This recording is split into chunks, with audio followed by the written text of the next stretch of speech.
मजेत, आनंदात, स्वस्त आणि तंदुरुस्त असाल। आणि बाहेर बघू शकता तुम्ही किती छान दिसत आहे आणि मस्त गारगार हवा येत आहे। आता ब्लॉगला स्टार्ट करत आहे आणि उद्या काहीतरी खास आहे। उद्या आमच्या दीदीचा वाढदिवस आहे आणि दीदीला मी बोलले की आपण छान सेलिब्रेट करू, पण तिला अजिबात सेलिब्रेट करायची इच्छा नाही आहे। खरं तर तिला कुठेतरी बाहेर फिरायला जायचं आहे, तर उद्या कुठे बाहेर जाऊ आणि तुमच्यासोबत तर नक्की शेअर करेल। So stay tune. आता मी ब्लॉगला सुरुवात करत आहे। माहित नाही का, तर खूप फ्रेश आणि मस्त फील होत आहे, छान। सो चला, बेडरूमच्या क्लिनिंगला सुरुवात केलेली आहे। तोपर्यंत थोडा बघा, ह्या वस्तू ज्या आहेत यांवर बरीच धूळ साचलेली आहे। दररोज जरी क्लीन केलं तरी इतकी धूळ साचते आणि मी 1-2 दिवस झाले खरंच क्लिनिंग कडे, म्हणजे 1-2 दिवस झाले नाही, ताई आल्यात ना तेव्हापासून क्लिनिंग कडे बरंच दुर्लक्ष होत आहे। कारण कामं झाली आणि दोघी असून सुद्धा कामांना लेट होत आहे, कारण गप्पा गोष्टी आणि ते बरंचसं काही चालूच असतं आमचं, काही ना काही। त्यामुळे माझ्या क्लिनिंग कडे खूप दुर्लक्ष झालं। किचनची क्लिनिंग तर काय स्वयंपाक करता किंवा नंतर होऊनच जाते, किचन माझं क्लीन राहतं, पण बेडरूम कडे थोडंसं दुर्लक्ष झालं। आणि बघा किती सारी धूळ साचलेली आहे। यावरच नाही, माझ्या छोटूशा क्यूटच्या रॅबिट वर पण बघा किती धूळ साचलेली आहे। सो आता हे सर्व क्लीन करायचं आहे। काही नाही, फक्त कपड्यानेच क्लीन करणार आहे। खूपच घाण झाली आज खरंच, आणि खूप जास्त राख येत आहे, कारण सतत धूळ धूळ धूळ धूळ खूप धूळ उडत आहे। हवा खूप आहे त्यामुळे धूळ उडत आहे। आणि ज्या दिवशी असं वादळ येतं ना, त्या दिवशी तर आमच्या प्लांट मधून मी एका व्हिडिओमध्ये तुम्हाला शेअर पण केलेला आहे, पूर्ण राख उडते आणि ती सर्व सरळ आमच्या घरात येते आणि आमच्या अशा क्यूट छान वस्तूंवर पण राख येते बघा। आणि रॅबिट पण खूप घाणेरडा झालेला आहे। आज ताईंना खरं तर हेअर कट करून पाहिजे आहे, सोबत सोनल पण म्हणत होती हेअर कट करून द्या। तिचं थोडं तळ्यात मळ्यात आहे, एकतर म्हणते मला केस वाढवायचे आणि कधी म्हणते मला हेअर कट पण करून द्या काकू।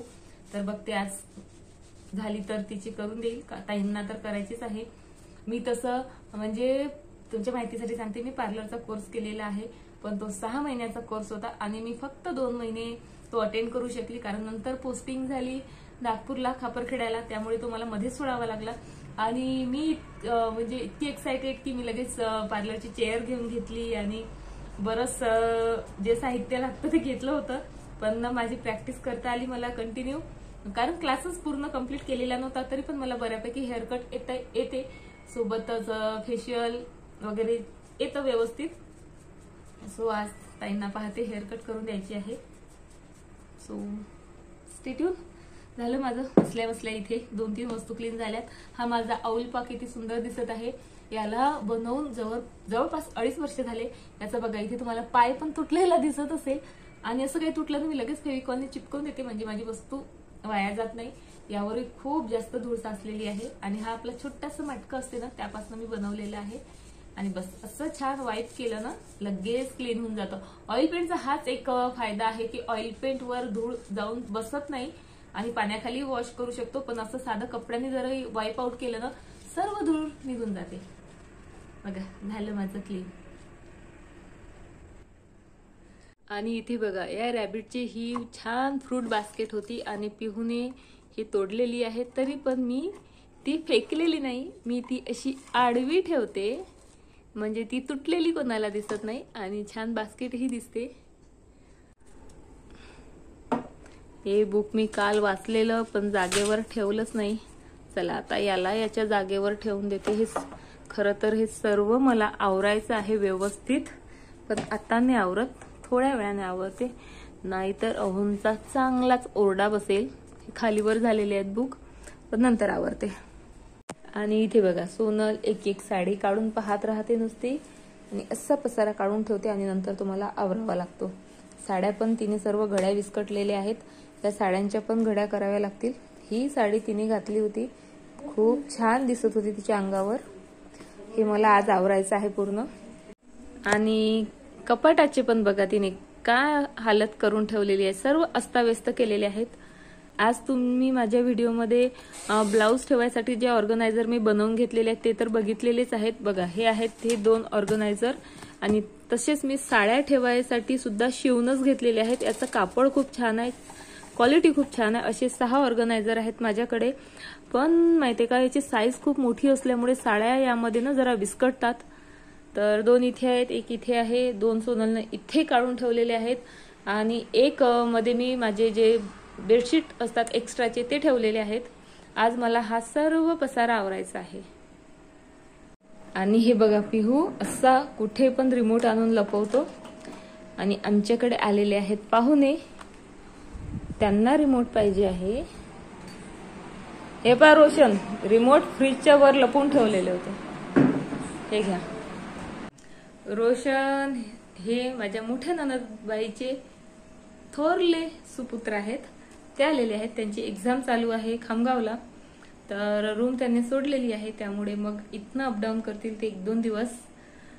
सो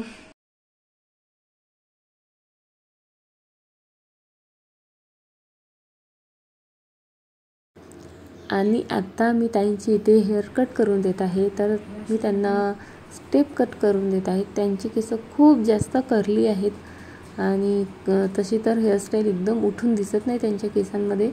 आणि मी पण काही खूप जास्त एक्सपर्ट नाही आहे, कोणतेच ॲडव्हान्स क्लास केलेले नाहीत. अगदी बेसिक 2 महिन्याचा कोर्स केलेला आहे. ॲक्च्युली 6 महिन्याचा होता, पण मी तो कंटिन्यू नाही करू शकलेली.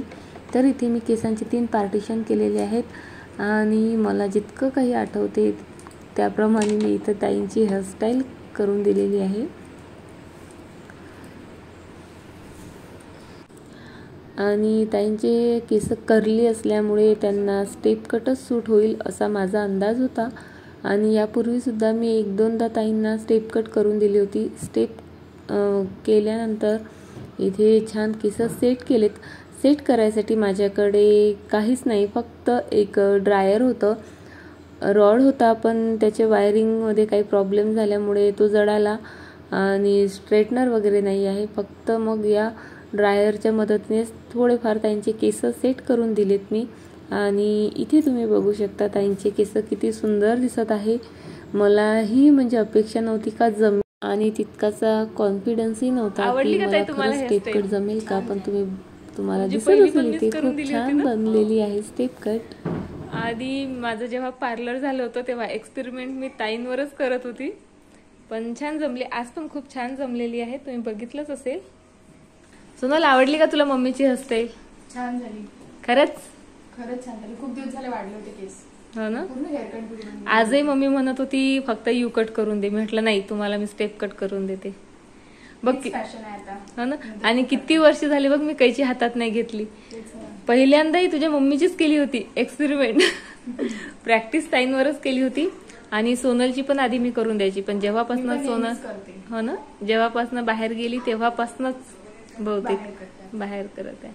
प्रॅक्टिस माझी या दोघींवरच झाली होती. आणि काय फक्त 2 महिने तर केलं होता का ग मी कोर्स? लवकर शिकला होता. लवकर शिकली होती. चला, झाली आमची आज हेअरस्टाईल करून.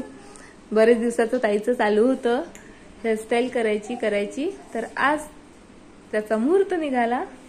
चला, तर हेअरस्टाईल झाली. आजचा दिवस ना खूप आळसवाना गेलेला आहे. खरं तर फार काही मी शूट केलं नाही, फक्त ताईंची हेअरस्टाईल करून दिली. आणि संध्याकाळी थोडं आम्हाला बाहेर जायचं आहे, ऍक्च्युली वाढदिवस आहे. सो पाहिल तिथे शूट करता आलं तर.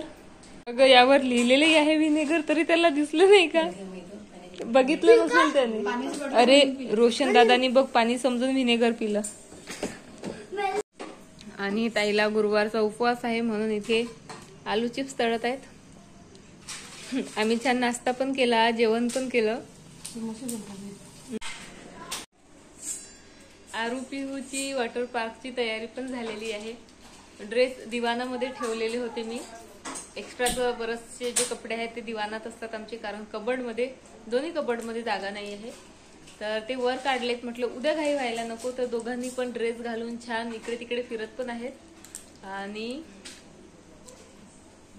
सकाळी आधी शेगावला जायचं आहे, दर्शन घ्यायचं आहे आणि नंतर तिथनं म्हणजे वॉटर पार्क पण शेगावलाच आहे, नंतर वॉटर पार्कला जाणार आहे. सो चला, आता मी पण राहिलेली तयारी करते.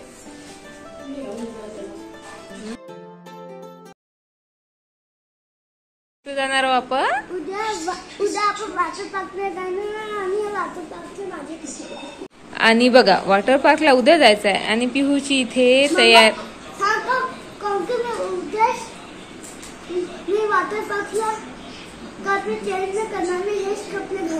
हेच कपडे घालून येशील तू. सर्व तुला हसतील ना. आधी आपण शेगावला दर्शन घेणार आहोत बाळा. हेच कपडे घालून. आणि आमची वॉटर पार्कला जायची तयारी पण चालू झालेली आहे. जायचं उद्या आहे. आणि अरुण बघा अरुण इथे नवीन ड्रेस काढून ठेवलेला आहे. तर आता मी रेडी झालेली आहे वाढदिवसाला जायला. आरू पण रेडी झाली आणि पिहू पण रेडी झालेला आहे. जाऊबाई पण येत आहे सोबत. चला.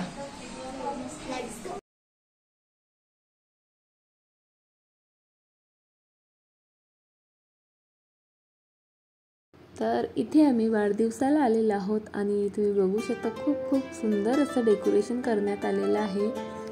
बर्थडे गर्लचं नाव मायरा आहे आणि आम्ही सर्व मैत्रिणी असं जमलेलो आहोत.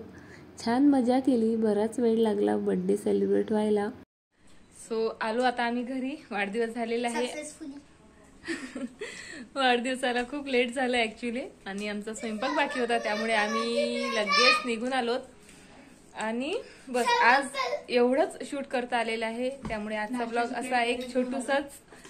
सोनलनी नाश्त्यासाठी आज उपवास सोडलेला आहे. सोनलला गुरुवारचा उपवास होता पण तिचा गेलेला आहे उपवास आता. आजचा ब्लॉग इतकाच शूट करता आला कारण आजचा दिवस खूप जास्त बिझी गेलेला आहे. तर चला मग ब्लॉग आवडला तर प्लीज लाईक करा, शेअर करा, कमेंट करा आणि काय सबस्क्राईब करायचं नाही आणि सबस्क्राईब करा. पुन्हा भेटू अशाच एका छान छान छान ब्लॉग सोबत. तोपर्यंत बाय, टाटा. उद्या आरोहीचा बर्थडे आहे. छान बघू आम्ही. छान सेलिब्रेट तर काही करणार नाही आहोत. फक्त उद्या आम्ही छान फिरायला जाणार आहोत वॉटर पार्क मध्ये. तर तोही व्हिडिओ मी तुमच्यासोबत नक्की शेअर करेल. मग तो सर्वात फेमस गाणं सांगू का? कोणतं आहे सर्वात फेमस ला ला गाणं? ला ला ला ला ला ला ला ला ला ला ला ला. पिहूचं हे सर्वात फेवरेट गाणं आहे आणि त्याच्या म्हणण्यानुसार ते सर्वात काय फेमस गाणं आहे. हा.